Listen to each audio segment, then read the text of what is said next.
these bags, it said 5 small books for 10 cents. And I was just too intrigued not to pick it up, so I'm gonna open that up and see what 5 books I got, because it's a pretty small bag, so let's check it out. Hello everybody, happy Frog Friday. My name is Carly and this is my April reading wrap-up. Before I get started with the books, I wanted to go over something from my last video. I showed you guys a clip of a bunch of shark teeth that I found over my spring break, and I asked you to guess in the comments how many teeth you thought it was that I had found over that 2-week period. So today I will reveal that number.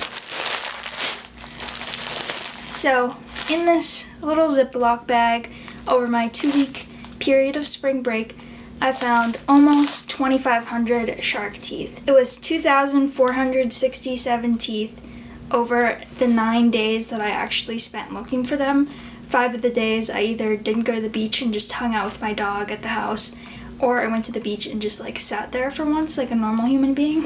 But the days that I did look, the least number that I got in one day was 46 teeth, and the most that I got in one day was 562. And there was a comment asking where the heck I was going to find that many shark teeth.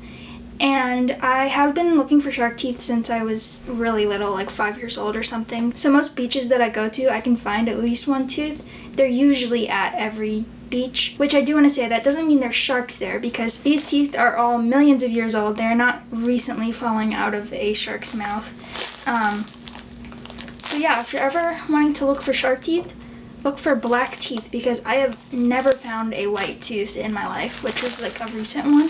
I've only ever found fossilized black, brown, gray teeth. But different beaches have varying difficulty levels of finding them, and if you really want to find them, the place where you want to go is right here, Venice, Florida. Venice is my favorite place. Hopefully, if I'm ever able to retire one day, and if it still exists after climate change and sea level rise, then I will end up in Venice one day. But Venice is known as the shark tooth capital of the world, so there's tons of teeth all over there. It's the only beach you're gonna go to where you're gonna see people with sifters. It's the only beach you're gonna go to where no matter which direction you look, you're gonna find people on the beach with sifters trying to find shark teeth. Also, side note, when you're watching this, I will have just finished my last exam for my undergraduate degree. Hopefully I did well. Okay, back to the reading. I wanted to give a quick thank you to all of the hosts of all of the Readathons in April. So thank you to Kelsi from Slime and Slashers, Jake and Stacey from The Bookish Drummer, and Cassidy from Covers with Cassidy for hosting Nostalgiathon, Battle of the Bands Readathon, and Realmathon. As well as a thank you to all of the co-hosts for each of those readathons. I already had a video of all the books that I read in the first 2 weeks, so I'm not going to go over those again, but I'm going to go over the books that I read in the second half of the month. So the first book up is Dolores, Claiborne by Stephen King. And I swear, I don't know if I'm the only one, but every single time I see this title, I want to say Dolores Claiborne, like throwing an extra R there. I have to stop myself every single time. I don't know what it is. But I gave this one 4 stars. I thought it was good, but I was just a little disappointed by it. I thought there was going to be more to it. I really like the structure of it.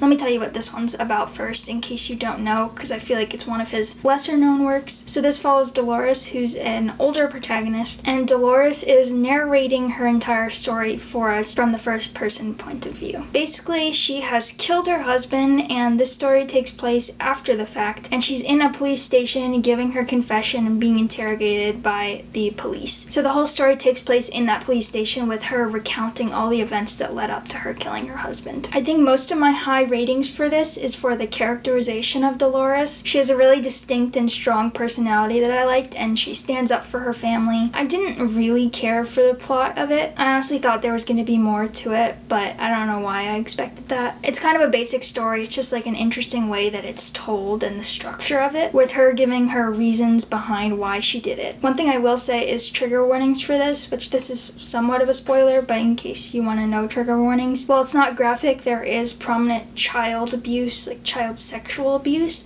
So if that's a trigger for you, I would probably avoid this. So overall, I did like it, but I was expecting a little more, and it's not a new favorite or anything for me. Next up was The Ocean at the End of the Lane by Neil Gaiman. First of all, title is way too long. Second of all, this was my first book by Neil Gaiman, and I don't really know how I feel about it. I ended up giving it a 3 stars. It was very weird. It's definitely like fantasy, magical realism type story. There's also dysfunctional family, parental abuse type of stuff in this story as well. I'm trying to think how to describe the plot of this. Our main character is an older man who goes back to the place where he used to live when he was younger, and when he goes there he ends up remembering things from his childhood. So then it switches to the point of view of his 7-year-old self and events that happened in his life at that point in time. So the structure is kind of interesting, and there are some cool fantastical elements in this, but I don't even know how to describe the plot any further than that. It's just him recounting his childhood. It wasn't bad by any means, but this book gets hyped up a lot online, so I was expecting a bit more than that. I'm still interested in giving Neil Gaiman another shot. I definitely want to read Good Omens, and I also own American Gods, so I want to check that one out, but I don't know how I feel about him as of right now. Then I picked up Apt Pupil by Stephen King, and this is my copy of Different Seasons. It's a novella in the Different Seasons collection, but I didn't read all the rest of them. I only read Apt Pupil. I ended up giving Apt Pupil a 3-star, although I might raise it afterwards. I'm still kind of flip-flopping back and forth on it. It feels weird to give it more than a 3 stars just because of the premise of it. You have this kid who's super smart and amazing in school, but he has a very strong interest in Nazi Germany back during World War II with all the concentration camps and everything.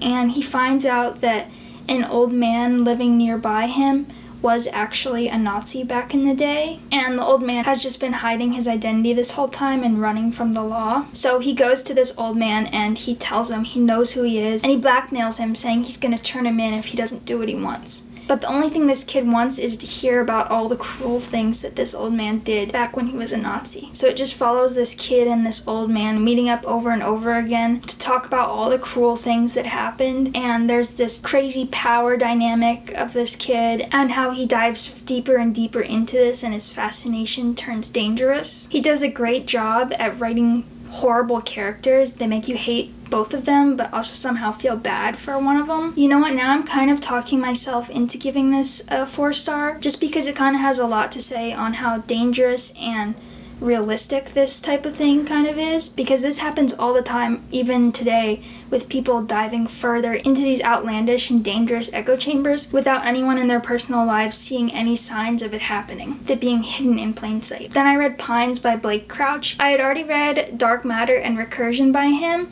but I had no idea about the Pines trilogy until Lexie from Books with Lexie started talking about it, and we share very similar book tastes, so I decided to check it out, and I'm so glad I did.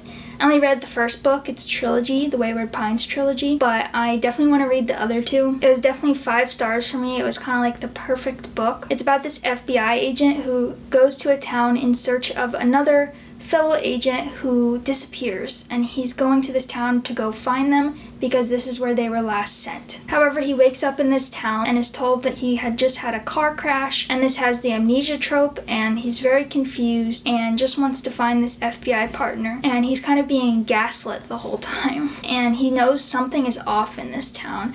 It feels very Twilight Zone-y, Twin Peaks type of vibes, which I love. So you're following him as he's regaining his memories and trying to find this partner, and then it also has a point of view from outside the town, his wife back home. I don't want to go more into it than that because the fun of it is learning as you read. I'll be curious to see how book 2 and 3 in the trilogy go, because while I do have some questions after it, I feel like the overall storyline wrapped up pretty nicely, but it's very fast-paced and tense all the way through. It has that mystery element to keep you going. I highly recommend this one. Then I read The Martian by Andy Weir. Finally finished the book. It was really good. There's no reason it took me that long to read it. It's super easy to read. So we follow our main character who is an astronaut, and he is stuck on Mars. His whole team has left him there because they thought he was dead, but it turns out he's actually alive. So now he has to figure out how he can survive on Mars until he can figure out how to leave. He has no contact with the outside world,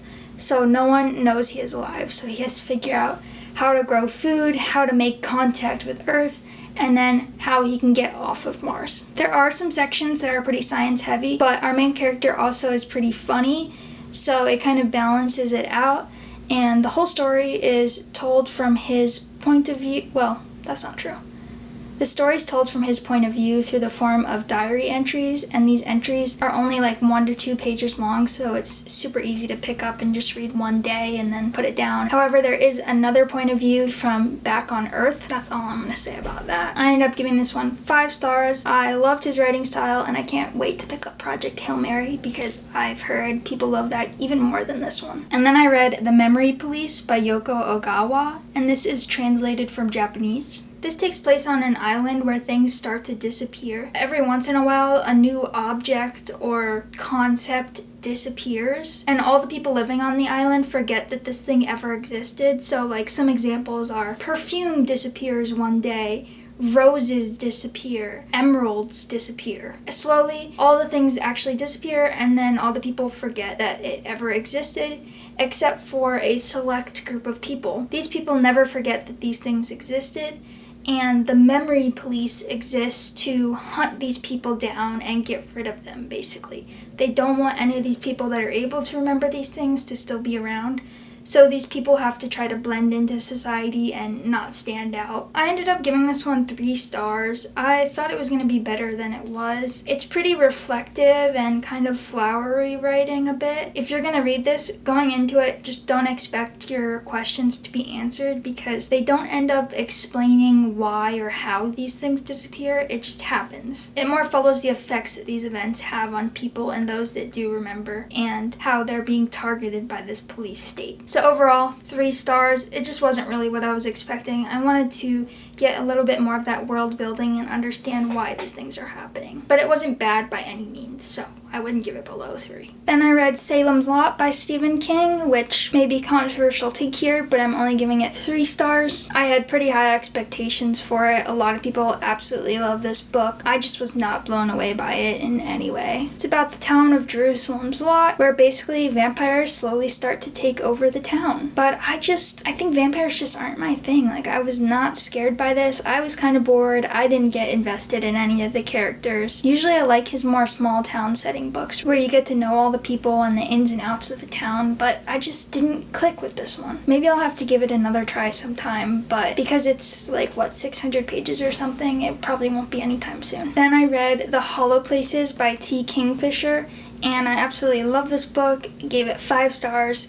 I really like how T. Kingfisher writes. She has a very distinct writing voice. I like how funny she is and how she has like these odd characters. But this story follows our main character who has recently been divorced, and she has to move back in with her family to avoid moving back in with her mom, who she fights with a lot. She ends up getting to move in with her uncle, who owns this museum. The museum is full of a bunch of weird oddities that her uncle has picked up over the years, and she gets to live there in exchange for helping out at this museum. However, one day she finds a hole in the wall in the museum, and it leads her to another world or dimension that is much darker than her own, where weird things are happening. So throughout the book, she has to try to make it back to her world and also try to close up this portal so it doesn't expand into her own world. I wouldn't say it's scary, but I think it is atmospheric and very descriptive, and again, I just love her writing style and comedy in it. The weirdness of her books are what I like, but it's like a cozy weird, not like a scary weird. Then I picked up The Body by Stephen King, which is another novella in different seasons. So now I've read Apt Pupil and The Body, but I still need to read The Breathing Method and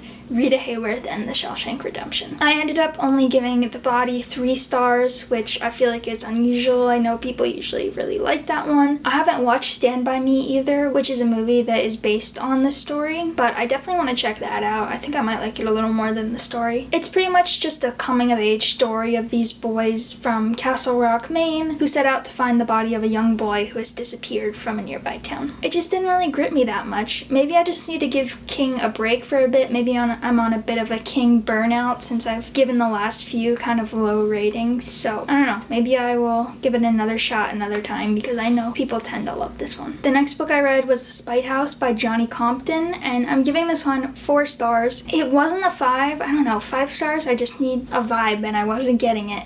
I don't know how to explain it, but it was a very good story. You're following this man named Eric who is on the run with his 2 daughters. He left his whole life behind in Maryland England, which is where I'm from, so that part was kind of interesting. And he's just looking for any job so he can support his kids, and he ends up finding this job in a haunted house. So throughout the story, you not only follow what's going on inside this haunted house, the Spite House, but also you're trying to figure out who this sketchy guy is. You're not quite sure why he's left everything behind and what he's running from or hiding from. So all of that is slowly revealed throughout. There's kind of like one big twist or reveal towards the end, which I really liked. I wasn't expecting that to be the reason. This is a bit slower in the beginning and takes a while to pick up. Then I read We Spread by Iain Reid. This one I ended up giving 5 stars. I really liked it. It was a short little read, a nice novella. Our protagonist is an older woman whose life partner has passed away, and these people come to put her into a retirement house, but she has no knowledge of these plans ever being made, and they tell her that her partner made these plans before he passed and that she was supposed to know about this, but she's confused because she never knew about these plans, but she kind of goes along with it anyways because there's nothing she can really do to stop it from happening. So you're following her inside of this retirement house and the people she meets and her just being confused, and there's weird things going on, and the whole time you're trying to figure out whether she really is supposed to be there and she's just getting older and with dementia and stuff like that, and she's very forgetful, or if there are some more darker, sinister things going on here and she's not really supposed to be there. If you've read any books by Iain Reid though, you know he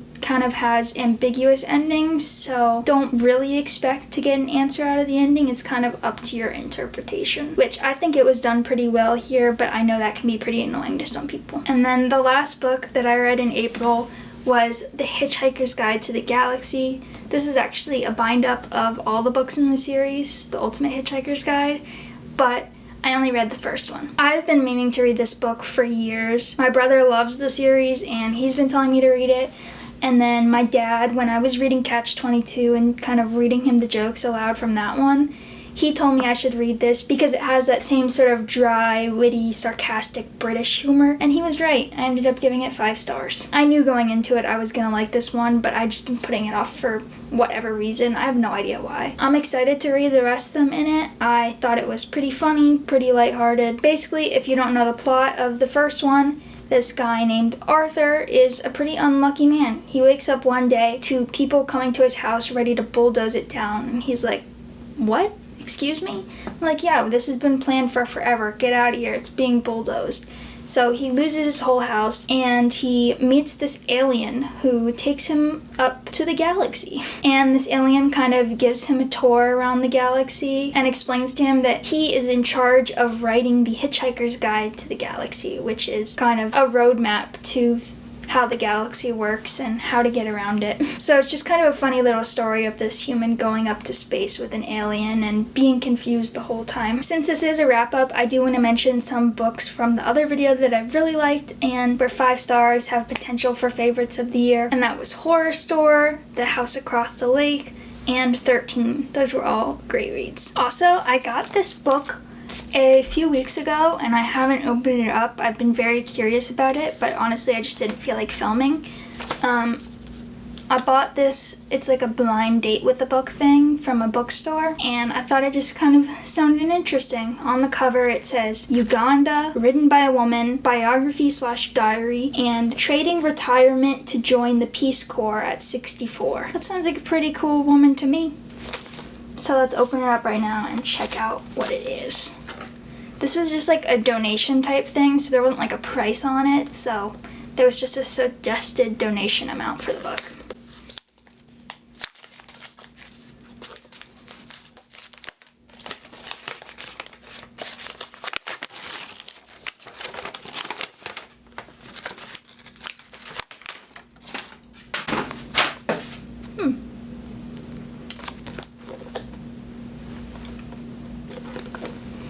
Called I Miss the Rain in Africa, Peace Corps as a Third Act, A Tale of Transformation by Nancy Daniel Wesson. Yeah, I've never heard of this. That's interesting. So it's told in like journal entries and there's some blog posts in here. This is cool. It looks like you can just kind of pick it up and read like one little section at a time, which I really like. This section's called Off Like a Turd of Hurdles. Let's see what the first line says. The first chapter is called Welcome to Hell.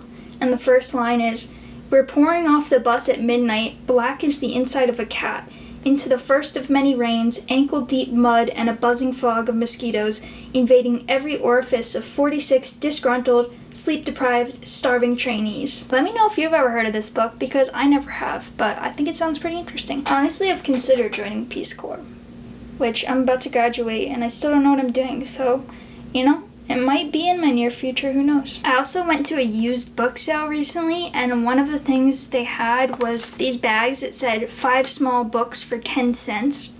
And I was just too intrigued not to pick it up, so I'm gonna open that up and see what 5 books I got, because it's a pretty small bag, so let's check it out.